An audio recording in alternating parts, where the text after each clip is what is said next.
Okay, I have no idea what's going on my hard drive. Hello, hello, hello. Top of the morning, evening, afternoon, and good night to one and all. It is Monday, February 10th, and I had to do this live. I did. Last night, I didn't watch the Super Bowl because I have a buddy of mine over from Belgium. We're sitting here, we're trying to figure out all this business situation that we're going through. But I said, you know what? This is something. I got to watch this. Somebody wrote a big piece of paper, somebody's doing a big article, and I got to cover it. And apparently, give me 1 second to fix this.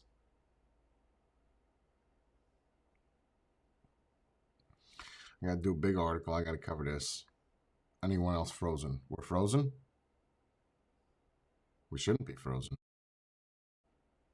What do you mean we're frozen?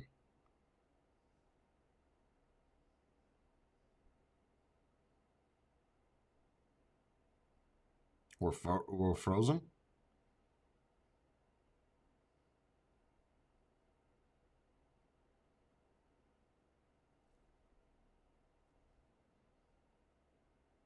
Are we frozen?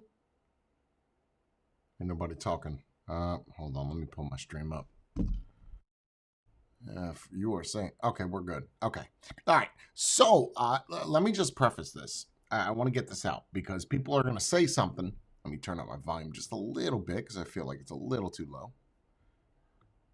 We're not frozen. There's just a bit of a delay. Okay. I'm just going to turn this up. Let's turn that up to 50. Okay. So that might be a little too loud. No, I think we're okay. So, well, we're good. Okay, I'm trying to get this microphone situation right. There we go. That should be good. Okay.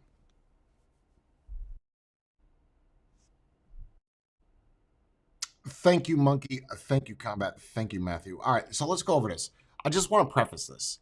Before you say that I'm anti-Trump, I am a centrist. I'm an extreme centrist. I see both the right, I see both the left. And I would say that more often than not, I do side more with the I do side more with the right side than I do the left.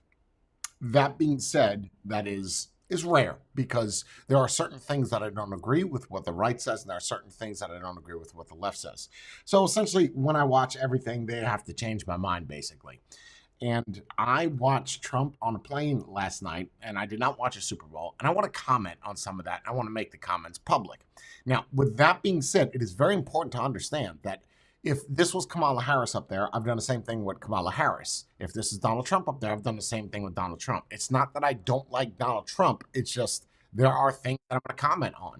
You know, I'm not going to sit idly by and just not have an opinion on it. So what we're going to do real quick is we're going to switch this up. We're going to go over here, and I'm going to play some of this, and then I'm going to pause and then play, pause and play. I don't think we're going to make it through the full 30 minutes because a lot of this is just absolute nonsense. Nonsense in a sense where there's no point of covering it. But there are some very, very, very important things that I want to cover in this. So we might get stuck watching this full 30 minutes. Let's just get on with this, shall we? This is him flying the Air Force One over the Gulf of Mexico. All right, let's go. So you all set? Yep. You know, we're flying over right now. We're flying over a thing called the Gulf of America. And I'm going to put this out there. I cannot find any Google map. I looked at Waze, which is Google Maps. I looked at Google Maps. I looked at Apple Maps. I cannot find anywhere to say Gulf of America. Just putting that out there. Signing a proclamation, and perhaps you could define that. This is a proclamation declaring today, February 9th, 2025, as the first ever Gulf of America Day. This follows the President's executive order giving a name change from the Gulf of Mexico to the Gulf of America. And we're flying right over it right now. So we thought this would be appropriate.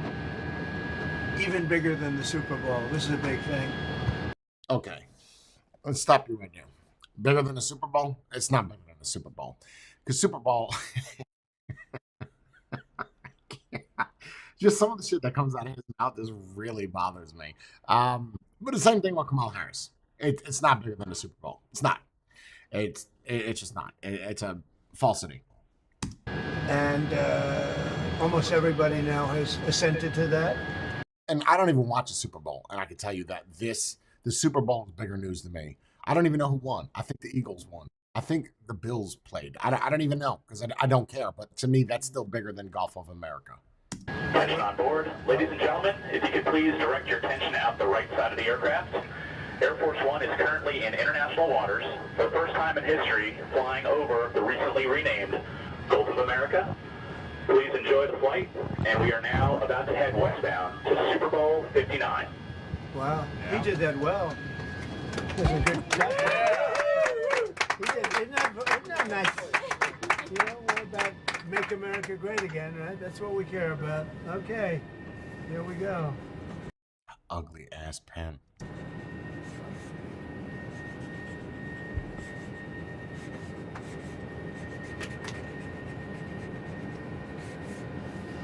So this is a famous pen now, and we'll put it with something.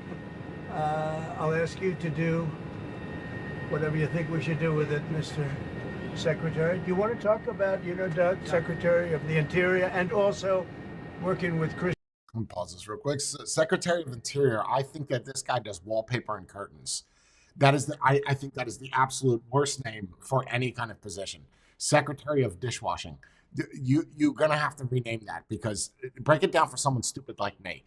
Because when you say Gulf of America, I think that the Gulf of America is the Gulf of Mexico, but I can't find that anywhere. So if you say Secretary of Interior, treat me like I'm 3 years old.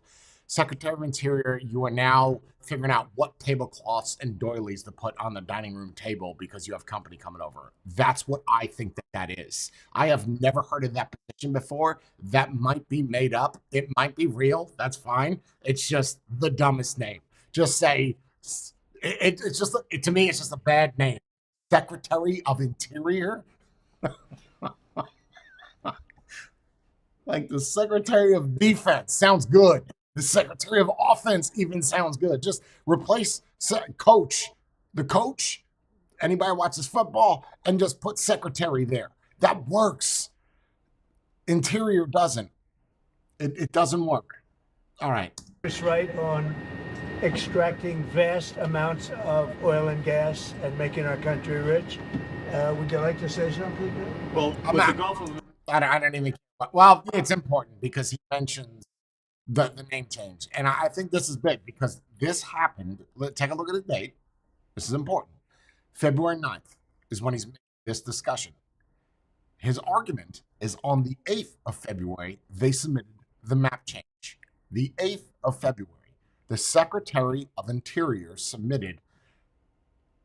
Okay, I'll just let it. America, this is a historic day. We want to thank President Trump. His executive order is what set this in motion. We signed a secretarial order as Secretary of Interior directing the U.S. Geologic Survey, who is responsible for the database, which is the Geographic Names Informational System. And so just prior to this signing, if you will, the button was pushed. It became official with this proclamation to call today Gulf of America Day. But now it's going out. As we're sitting here right now, our team is calling all the map providers, so Google Maps, Apple Maps, all the map people. That change will take effect this afternoon.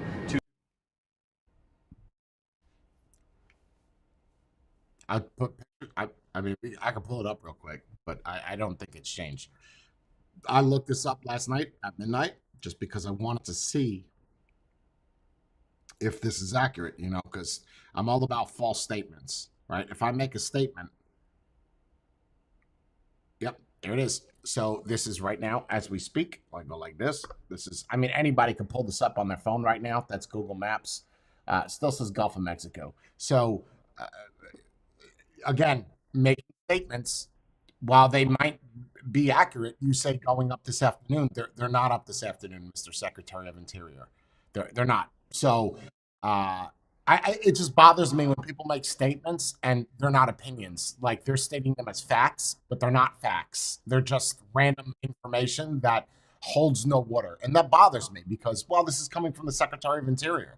I'm thinking that this guy knows about Interior, and that is an interior body of water that is surrounded by Mexico and America and South America. And Central America. It's like full embodiment of land, but there's it's not done. Okay. To Gulf of America. So again, fantastic. Thank you, President Trump, for setting this all in motion with your executive order. It's an exciting, fun day, and great to do this as we're flying over the Gulf of America. We thought it would be very appropriate. Catherine, thank you very much for being here.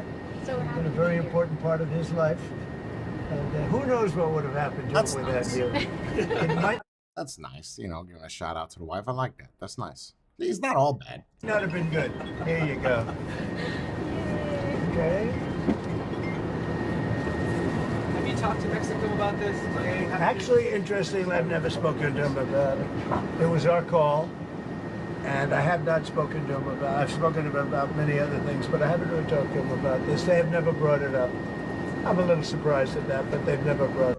See, do you guys want me to like keep pausing and then adding my reaction to it, or would you rather me wait like 5 minutes and then add my reaction? Let me say this. You can name whatever you want, but it has to be recognized globally, internationally. You can't just go pick, I want Greenland, I want Canada, I want Central America. You can't just do that. I mean, you can, but something has to follow after that. For you to name Gulf of America, and I am very American, okay? I am a veteran. I love United States of America. I just know that that's called the Gulf of Mexico.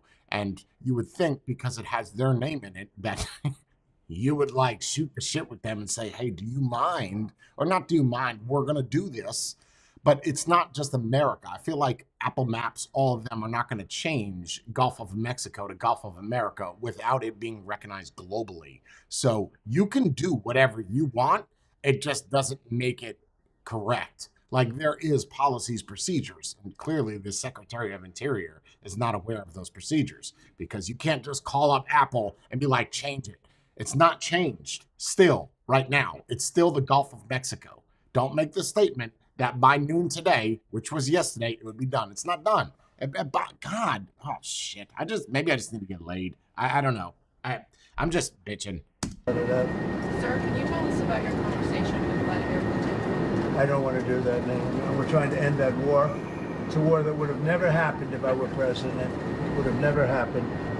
But we're making progress, but I can't tell you. You suffered a couple of court losses, Mr. President, and J.D. Vance said judges aren't allowed to control the executive power. What's your take on that? Well, we're going to see what happens. We have a long way to go, and we're talking about fraud, waste, abuse. And when a president can't look for fraud and waste and abuse, we don't have a country anymore. So we're very disappointed with the judges that would make such a ruling. But we have a long way to go. We have to find all of the fraud that's going on. We have tremendous fraud, tremendous waste, and tremendous abuse, and theft, by the way. And the day you're not allowed to look for theft and fraud, etc., then we don't have much of a country. So no judge should frankly be allowed to make that kind of a decision. It's a disgrace. Mr. President, a few years ago, Gulf of America, Canada, Greenland, Gaza, all these are very muscular foreign policy. How does this align with America first? Because it makes us bigger, stronger, and better, and more protective. We need Greenland because of national security. Okay, let me pause this for a moment. Maybe someone in chat can help me out. If Gulf of America is now called Gulf of America, that doesn't rightfully allow us to claim it. Yes, that is international water.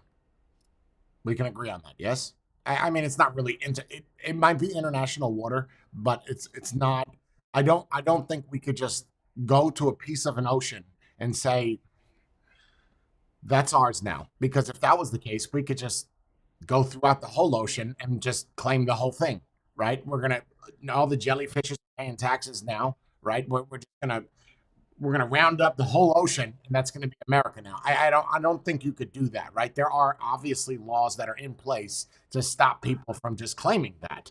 I mean, there's many laws that are in place that say if I go out and I go find gold or whatever in international waters, there's certain channels I have to go through in order to claim that. I can't just be like, oh, I found this doubloon and I get to keep it. It doesn't work like that. So I don't think America could just say this is international water. It's by us. If that's the case, then Pacific Ocean, Indian Ocean, just call that Trump Ocean and Ivanka Ocean. You can't just do that, right? Like it's not. And security, international security, world security. I don't understand how you change the name of something is going to help with security. I just don't understand that. Security, world peace, and we'll have to do that. Canada, we'll see what happens with Canada, but the people of Canada would be paying less than half of the tax. If you look at the tax, they're going to be paying less than half the tax. You know, they don't pay very much for military, and the reason. Aren't they, correct me if I'm wrong again, but I am pretty sure, I did not fact check this, but I'm pretty sure that Canada has the highest paid military in the world. Meaning that a soldier that is active duty with Canada gets paid more. This is obvious, more than Americans. I think Japan and Canada have the top two, or I'm not quite sure, but I'm pretty sure that Canada's in the top three of highest paid military in the world. The reason they don't pay much is they assume that we're going to protect them. That's not an assumption they can make, because why are we protecting another country? Now, I love the people of Canada. We have a great relationship. But if they became our 51st state. Let's stop right there. First off, Canada is its own thing. Okay, it's its own country. And then you have states or provinces in there, whatever, Ontario, Vancouver. You have all these different sections of Canada. I could promise you that if you were to go through all of these sections or these different areas of Canada and ask them if they want to be Americans, they're going to say no. Because if they did, they would just move to America. I have a personal buddy of mine who is in Canada that wants to come here. And it's not just, you know what, I'm just going to go be an American citizen. It's not that simple. But that being said, this is why I start to get bothered, because we already have issues with the people we have here. Yes, we have issues with immigrants. We have issues with jobs, labor force, and now you just want to take a whole country. Which, by the way, give me 1 second.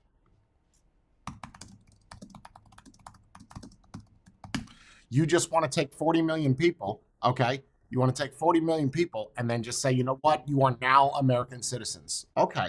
I don't think it's going to be that simple. I don't. And I don't think that in your 4 years of you being a president, or whatever, the 12 years, if J.D. Vance gets elected after you and then carries on with whatever you're doing, and I don't think that's going to happen that quick. And they definitely do not want that. So that bothers me, right? That to me is not worrying about America. That is worrying about building up America like it's a business.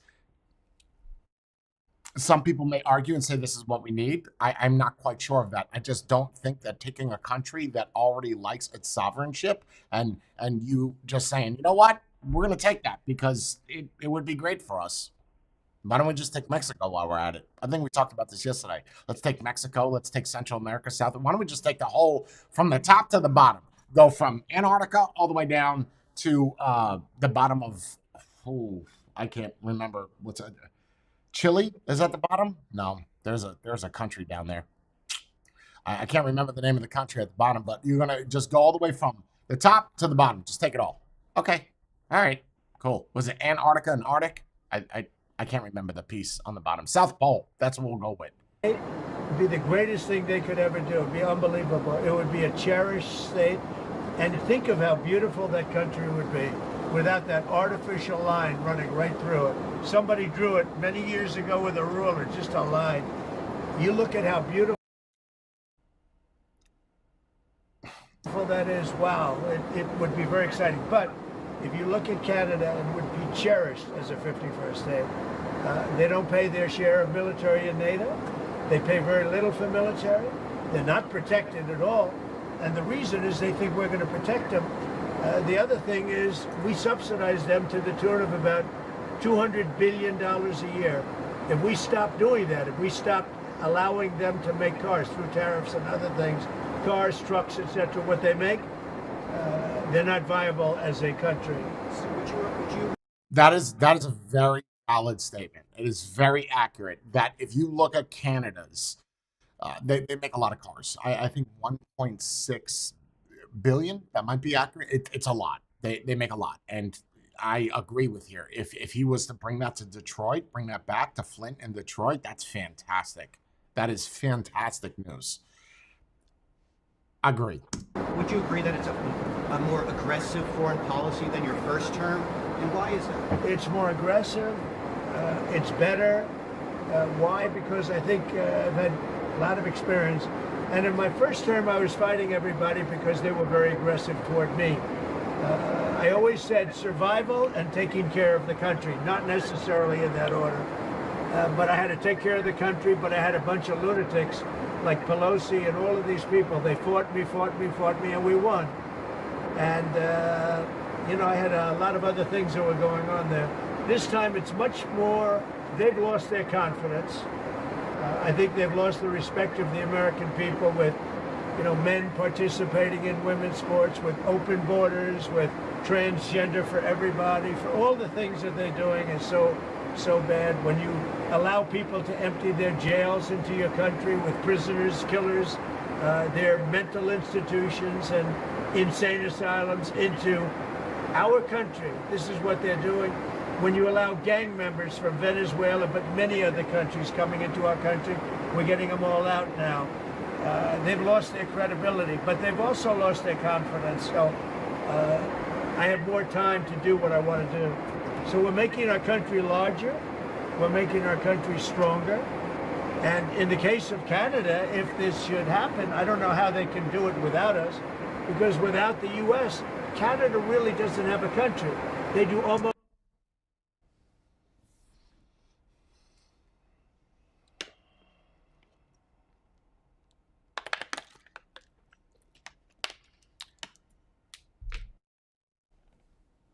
Do I need to comment on that? Do I? Without us, Canada doesn't have a country.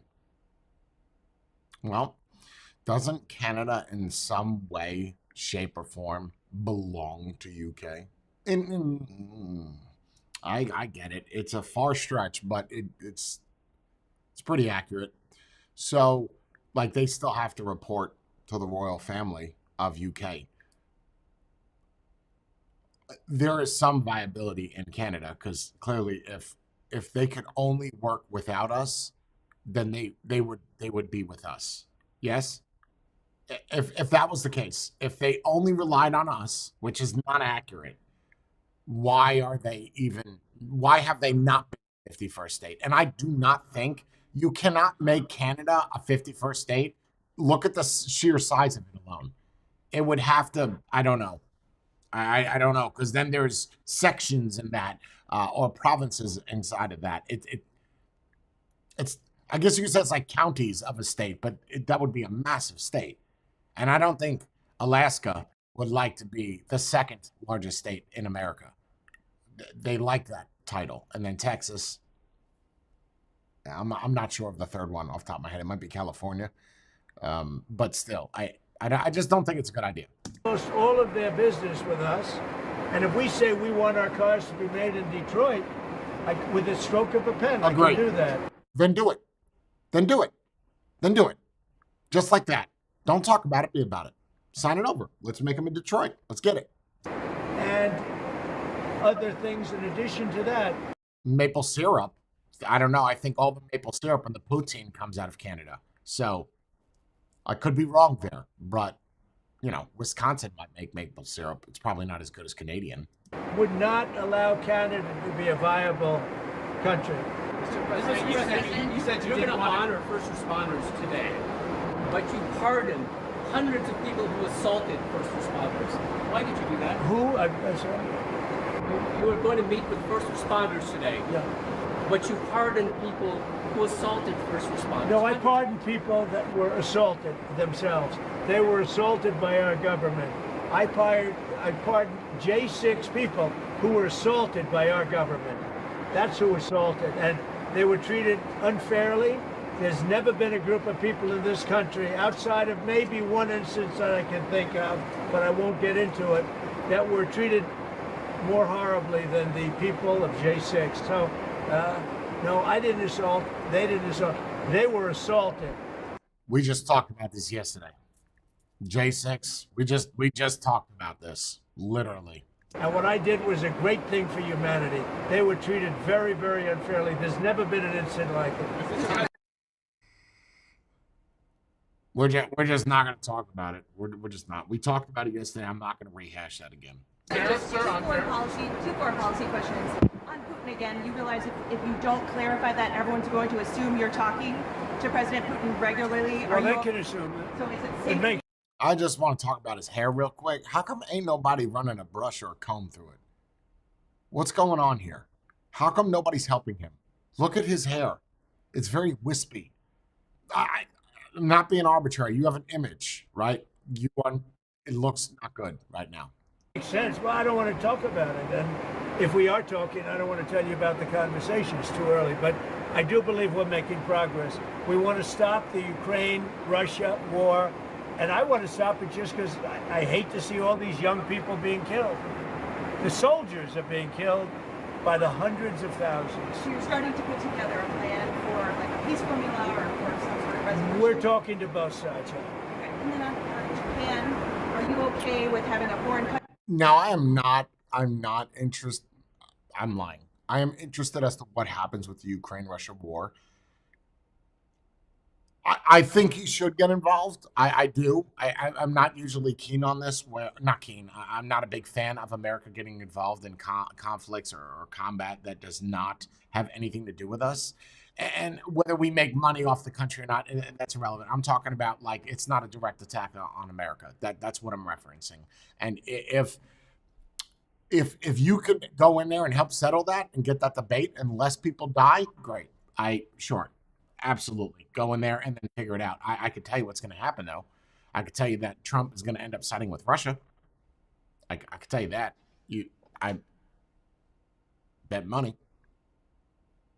Just saying. Country having a controlling interest in a U.S. steel company. Well, let's look at this. When I came here, they were going to buy it, and Biden was going to approve it. All of a sudden, Biden didn't because he heard I wasn't going to. I don't want U.S. steel being owned by a foreign country. Amazing. Agree. They can have they don't have a controlling. They have an investment. All they're going to have is an investment. Will it be a joint? I don't mind an investment in a company, but especially U.S. Steel. U.S. Steel for 15 years was the greatest company in the world, the greatest #1. I don't know about that, but I agree. One company in the world, and I'm not going to let another country buy it. We had a great meeting on that. But they are allowed to invest in it, and that's different. So, Mr. President, on tariffs, sir, you've talked about reciprocal tariffs coming in this week. Can you tell us a little bit more about that? And are you announcing a plan for it this week? Yeah, I'll be announcing. I'll be announcing probably Tuesday or Wednesday at a news conference reciprocal tariffs, and very simply, it's if they charge us, we charge them. That's all. When does it?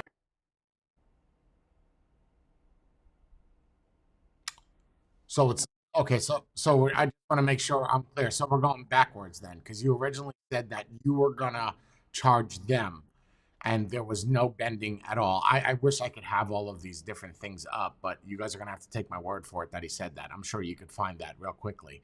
But he originally said that he was gonna charge them. There's no bending, and then he said there's a 30-day wait period, and then he brought China down to 10%, kept Canada and Mexico to 25%. But now he's saying that if they charge us, we're going to charge them. I don't know if he's saying that incorrectly or if he has now taken the tariffs off the table and they're still back on it about the tariffs. That I'm not sure of. I think the tariffs are also, I've discussed this, and I don't want to spend a lot of time on this, but I think tariffs in general on Canada and Mexico are absolutely terrible ideas. Because it's just going to come down to consumers. It's going to come down to us paying it. Yes, the businesses will have to upfront that cost, but it's just going to fall down back on you. It is not, it's not, I don't think it's a good idea at all. Almost immediately, but I'll be announcing the details of it, highly detailed, and it'll be great for everybody, including the other countries. But if they are charging us 130% and we're charging them nothing, it's not going to stay that way. Agree. On every country? Agree. Every country will be reciprocal. That's right. Mr. President, can you confirm that It won't affect everybody because there's some where we have similar tariffs. But the ones that are taking advantage of the United States, we're going to have it's reciprocity, it's reciprocal. We're going to have a reciprocal tariff. But We'll have a news conference Tuesday or Wednesday. And just on the steel question, just so I understand. We'll also be announcing steel tariffs on Monday. On this tomorrow? Monday, yeah, tomorrow. What countries will those go on? Everybody. Steel. Including Canada and Mexico? Yeah. Any steel coming into the United States is going to have a 25% tariff. What about aluminum? I think that that's a good idea. I think that that is a very good idea because we have been predominantly known to make steel here. So I think that's fantastic. That only encourages U.S. steel to come back to America and focus on manufacturing I-beams and such, steel just in general in America. I think that's a great idea. I don't think it's a good idea for all tariffs, but that I will agree with. Aluminum too. 10%? No, 25%. 25 for aluminum. 25 for both. And on steel, sir, are you ruling out then Nippon Steel having a 51% stake or higher? They won't have a majority stake? Nobody can have a majority stake for U.S. Steel. They can for other companies, but not for U.S. Steel. I think you agree with that, Doug, right? U.S. Steel was one of our great companies, and through a lot of stupidity and bad government and also bad management of the company, it lost that luster. But it's going to gain it back, and tariffs are going to help. Tariffs are going to make it very successful again. And I think it is good management now, too. Yeah. Sorry, sir. May I ask one, please? Can you tell me, can you confirm that you'll be meeting with MBS and CC of Egypt soon? Will that be at the White House, or are you going to speak? Well, I'll be meeting with all of them numerous times, by the way, but I'll be meeting with all of them. And yeah, I think that it's a big mistake to allow people, the Palestinians or the people living in Gaza, to go back yet another time. And we don't want Hamas going back. And think of it as a big real estate site.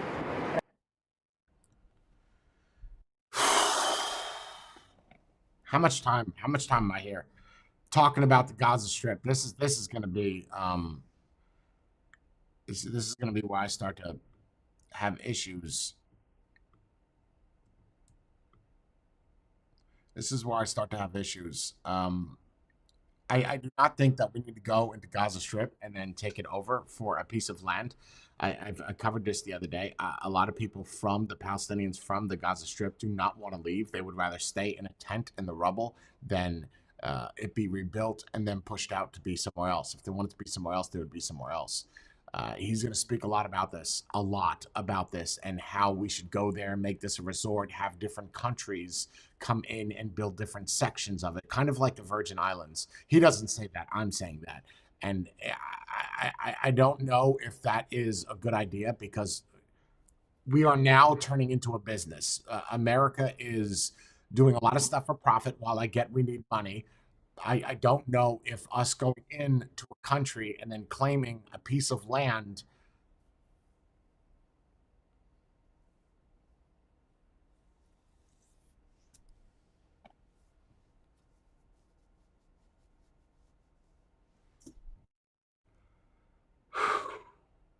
and the United States is going to own it and will slowly, very slowly, we're in no rush, develop it. We're going to bring stability to the Middle East in a totally war-torn part of the Middle East, a part of the Middle East that has caused tremendous problem, the Gaza Strip, and we'll own it. It's totally demolished right now. It's a See, when you say you'll own it, we go back to the Greenland thing, the Canada thing. Why don't we want Mexico? The genuine question, why do we want Mexico? Because we're trying to we have to maintain that immigrant border thing. So you just want to just go take it. It's just ours. We're just grabbing things like a grab bag. We're gonna go take it. Okay. Okay. What about the 2 million people that are there? He's going to say that Jordan and Egypt, they've made it very clear that they do not want them. They've made it very, very clear. Very clear. Again, a quick Google search. You can find this. Demolition site. It'll be reclaimed. It'll be leveled out, fixed up. There won't be anybody there. Hamas won't be there. We'll be building through other of the very rich countries in the Middle East. They'll be building some beautiful sites for the people, for the Palestinians to live in. They'll be living in harmony and peace probably for the first time in hundreds of years. And just to clarify, I know you don't want to tell us about your conversation with President Putin, but can you clarify whether you had that since you've been in office, or whether it happened before you became president? I've had it. Let's just say I've had it. And I expect to have many more conversations. That's a good point. I asked him about Putin. I don't know if you guys heard. And so if you've had it this whole time, it's not really worth talking about. It's whatever.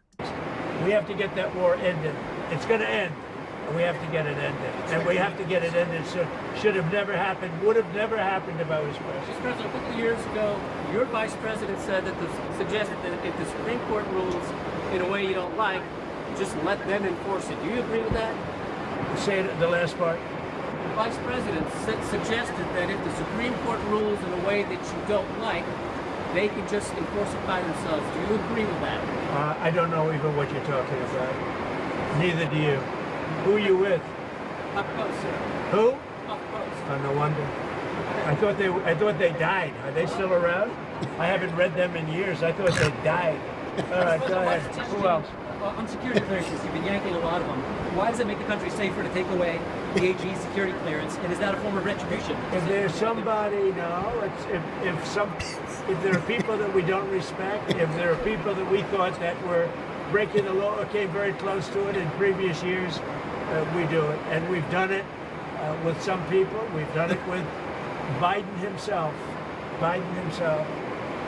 We think our country is not as safe if you gave him clearance. We don't think he knows what he's doing. And what he's done to this country is a disgrace. And what he's done in terms of allowing criminals, murderers, drug lords into our country, people from mental institutions into our country, he should be ashamed of himself. Is that a valid reason? On deportations, there's been some reporting that you've been upset that there haven't been more deportations. Can you clarify that? I think they're doing an incredible job. It's very tough. Deportations, finding murderers is not easy. Some of them are actually very smart. They shouldn't be in our country. There wouldn't have been. We had beautiful, we just set records for closure. We have the strongest. He spits a lot. Border we've had in many years. Like, he got to take a drink of water, get some of that stuff out of his mouth, down his throat. He's very wet mouth. Like, makes me want to swallow for him. Since my term, but even for many, many years, decades before that. They're doing an amazing job. I think Tom Homan's doing an amazing. You know what I think is amazing? His teeth. It's a little off canter, I get it, but his teeth, they are 80 years old in his mouth, right? Roughly 60-something years old teeth. Those look damn good, right? Like you got a nice set of chompers. And those are not, by the way, dentures. If they are dentures, they are bad dentures. His bottom row of teeth look phenomenal. Just putting it out there. You have great teeth, sir. Amazing job. Christy Nome is doing an amazing job. Those upper teeth, we won't talk about that. I feel like those are fake or veneers or something. But those bottom teeth, they're too crooked to be dentures. But it's not easy finding murderers who know they're being looked for. But we're sending out thousands of people. We're getting rid of thousands of criminals from our country. So, do you expect to meet him in person? Where? Putin. Do you anticipate meeting with him? I would imagine I would be meeting with Putin, yes, at the right time. I think at the right time, at the appropriate time. Mr. President, back on Gaza, the White House press secretary told us last week that you're committed to rebuilding Gaza. Steve Witkoff said that process would take 10 to 15 years. Does your commitment to rebuilding Gaza extend beyond your time in office? Committed to buying and owning Gaza. Buying and owning Gaza that is surrounded by Israel.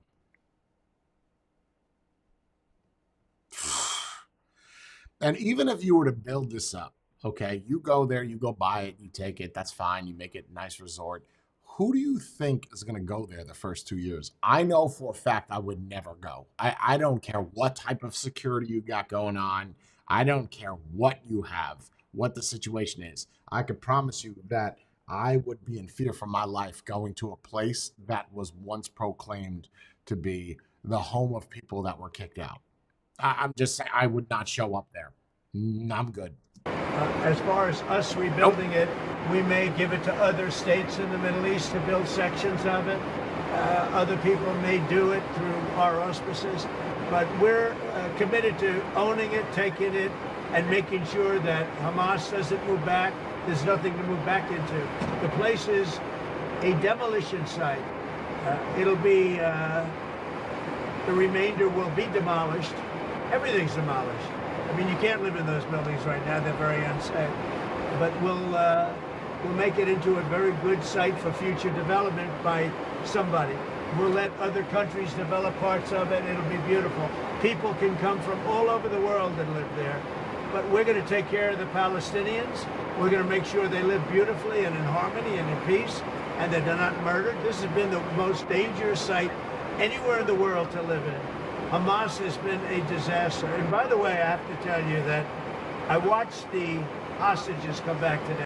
I'm just going to fast forward through that because he talks about the hostages for like 30 minutes. I'm not paying homage to him. I'm just,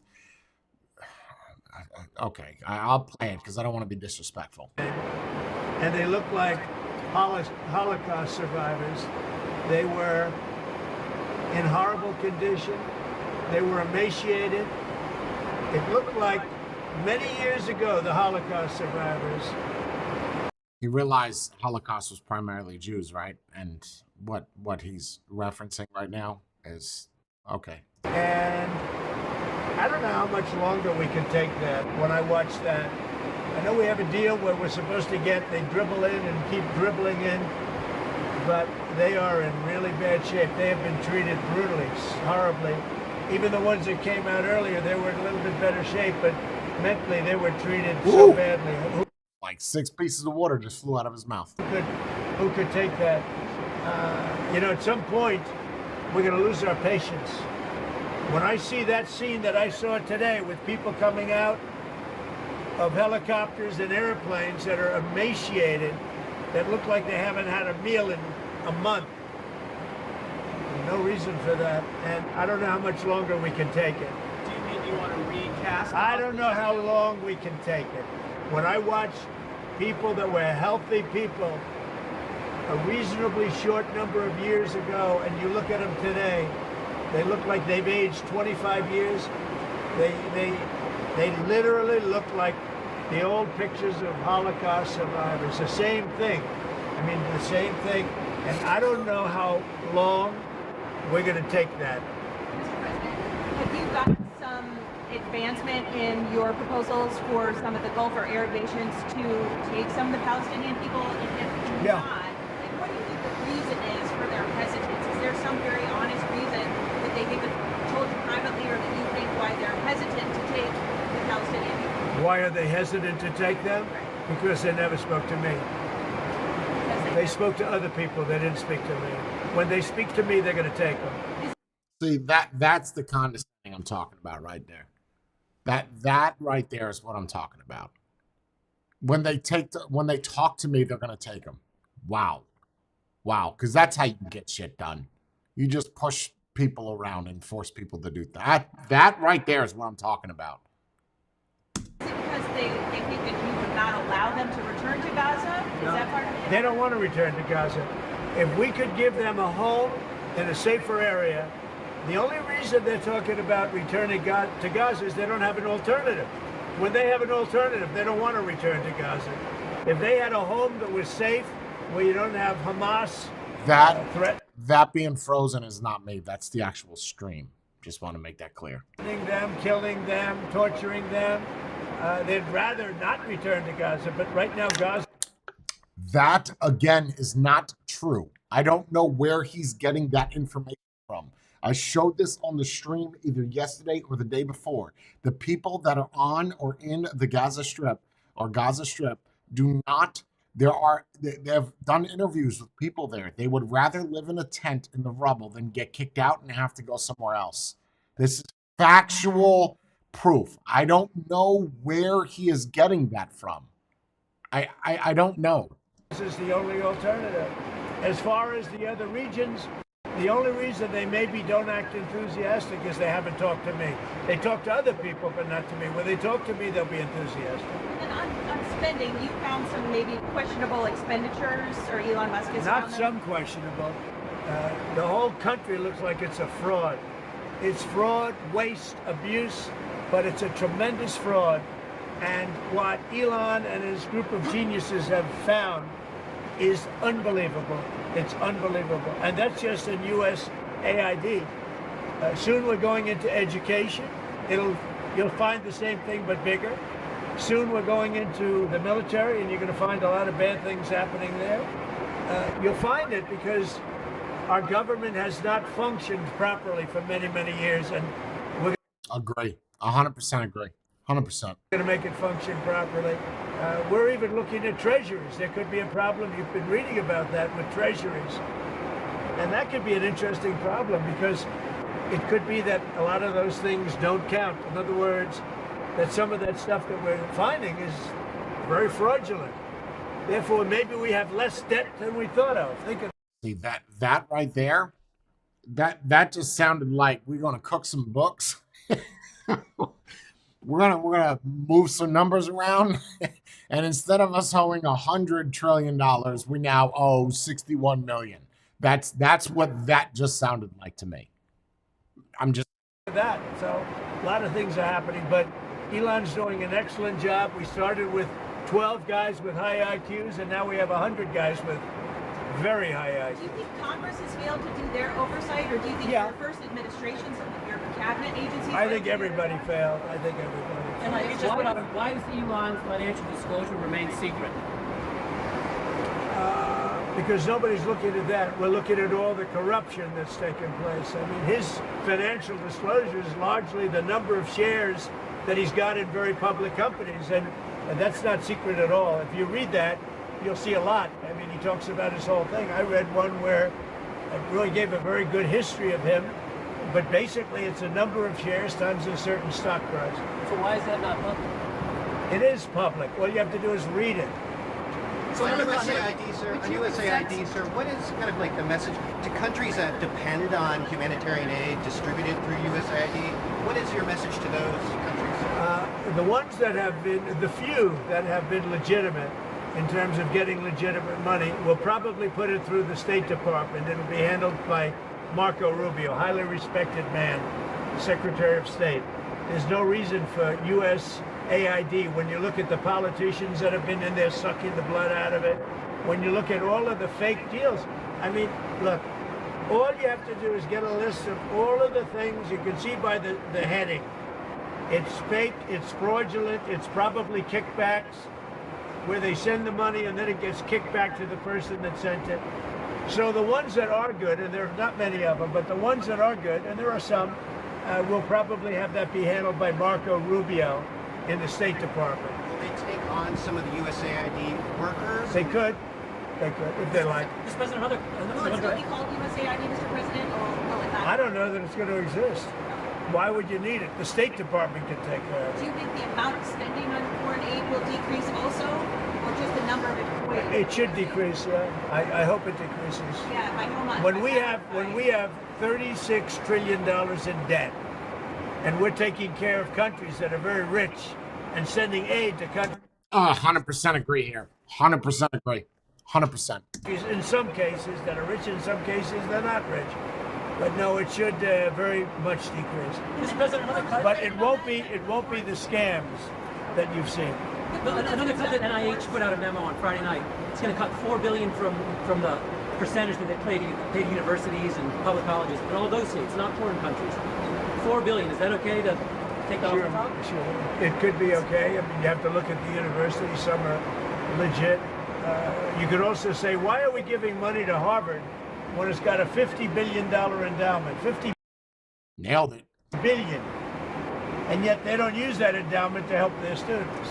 This is for research like biomedical research and all Well, that. that's fine. Look, we want to take care of research. We want to do a lot of things. But when you look at the USAID and you look at all the things and all the scams that was with, I don't have to go through it now, but I'll get you a little list, and you'll see one after another. There were very few legitimate. It was the opposite. Usually you find something wrong, like 1 out of 100, but this is the opposite. Here, almost everything was wrong. You find very few that were good, but there were some that were good. That'll be handled by the State Department, I assume. That's not final yet, but I think the best would be Marco Rubio at the State Department. One or two more. You're going to launch services. Is the Pentagon spending too much for launch services to space? I think space is going to be a very important element. You know, I'm the one that came up with Space Force. I'm very proud of it. Biden tried to get out of it, and he was really rebuked by the military. I think space is going to be one of the most important things we do. It's going to be all about space, especially defense. So space is very important.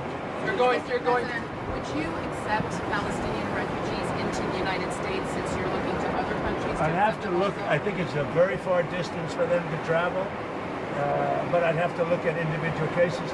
But I do think that coming into the United States, we've taken a lot of people, but coming into the United States, it's a long way for them to travel. They're far away from their families and their friends and everything else. I think they'd be very happy staying in the general area with in a place that was safe, where they could be safe and lead a good life. They don't want to go back to Gaza. As I said, I've said it a lot. They only go back because they have no alternative. They don't want to go back to Gaza. So we'll see. We hope that we'll be helped by Egypt. We hope that we'll be helped by Jordan. We hope that we'll be helped by other countries. We hope that some of the, like Saudi Arabia and others, can spend some money on it. They have tremendous amounts of money. They'll spend some money on making people comfortable and safe. One question about the Super Bowl. You're going Oh, here we go. This is something I had a field day with this one. to the game. One of the big things that you've done so far in office is cracking down on DEI. I saw that the NFL commissioner said, I think this week, that they're happy with their diversity program. What's your take on that? Would you like to see any changes there? I don't know what the diversity program is. To be honest, I know Roger very well. I'd have to look at what he said he's happy with. He was happy also with the flag and a lot of other things that didn't work out too well. We'll have to see what he was happy with. But right now, that's, you know what the law is. The law is the law, and it changed, and it's been backed up by the U.S. Supreme Court. But we'll see. There are a lot of interesting things going on right now. I'll tell you what, there's a light over the United States. People are happy. They're more confident. The approval ratings for this country have gone through the sky. More than at any time we've had approval ratings, that there's never been anything like it. We've never seen 49 points up. 49 points up. And I think there's a light actually long beyond this country, all over the world. I've been called by other leaders. They said, sir, there's a light over our country right now. There's a light over the world. We got rid of a horrible and a totally inept administration, an administration where the president wouldn't even go and do a Super Bowl interview. You were the president in 2017, 2018, 2019, 2020. You didn't go do a Super Bowl interview, right? You're doing it today. So I don't think it's fair for you to put that on Biden or Obama or Clinton or any of them, because why is that relevant? Why, when you make that statement that none of them have done a Super Bowl interview, you've been president before and you haven't done them. So what is that comment? Like, what is that? It's like people want to watch a Super Bowl. They don't want to watch the president of the United States speak. If they did, they would turn on whatever channel you're broadcasting to and turn that on. On this country, all over the world, I've been called by other leaders. They said, sir, there's a light over our country right now. There's a light over the world. We got rid of a horrible and a totally inept administration, an administration where the president wouldn't even go and do a Super Bowl interview. For 4 years, I mean, he didn't do a Super Bowl interview. I did. And you didn't do it in 2016, 2017, or I couldn't find one. If someone else knows of another Super Bowl interview when he was president, please send me the link. I looked. He didn't do it in 2017 and 2018. I I, I don't know what is he referencing just right now? That's the argument is we're bragging about talking over the Super Bowl.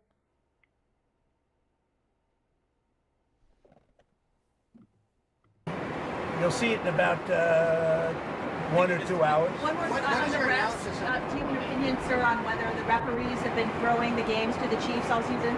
I don't believe that. No, I don't believe that. Why do you want to be chairman of the Kennedy Center Well, Board? I think you're going to have a great game. It's two great teams. I don't know. Who knows who's going to win? You have great players, though. You have really superstars playing on both teams. So I think it's going to be a great game. Why do you want to be chairman of the Kennedy Center Board? Because I want to make sure it runs properly. We don't need woke at the Kennedy Center. We don't need some of the shows were terrible. They're a disgrace that they were even put on. So I'll be there until such time as it gets to be running right. Have you seen any shows there? How do you know they're terrible? I didn't go. No, I got reports it was so bad I didn't want to. I didn't want to go. There was nothing I wanted to see. Thank you very much, everybody. Yes, about Modi, sir, about Modi, you're meeting Modi. I look forward to it. Thank you. He was great. Thank you, Franco. He's a great guy. It's crazy looking at the inside of a plane like that. Yeah, look, where are we at? Yeah. Just a lot of opinions. The Gulf of America thing, Gaza Strip, the Russia-Ukraine thing. I am so interested as to what happens with that. If you could end that, great. That looks great on your resume, or whoever takes your place after you're done. I think what Trump is doing is, I think Trump is trying to set up kind of a Rockefeller type of situation where whatever he says, if his son eventually tries to run, which I'm sure he will, whether that's Barron or Donald Trump Jr., regardless, I think what he's doing is he's setting it up, and that whole family, if you will, is going to be in the political background. And whatever he does will dictate their future. I think that's important. I don't think that's a negative thing. I think it's a positive thing because that's nice. The Clintons tried this, they failed. The Bushes did it, they succeeded in every way, shape, or form. But I just wish a lot of the things that he said, he actually, there's a lot of promises he made. I'm very interested to see what he does with vaping because he said he was going to bring it back. And I guarantee you that we go his whole term, and it might come up, but he will be able to do absolutely nothing. Nothing. So we will see. And I'm not going to judge his presidency just based off of that. It's just we are a little less than a month and a half in, and this is what we're at so far.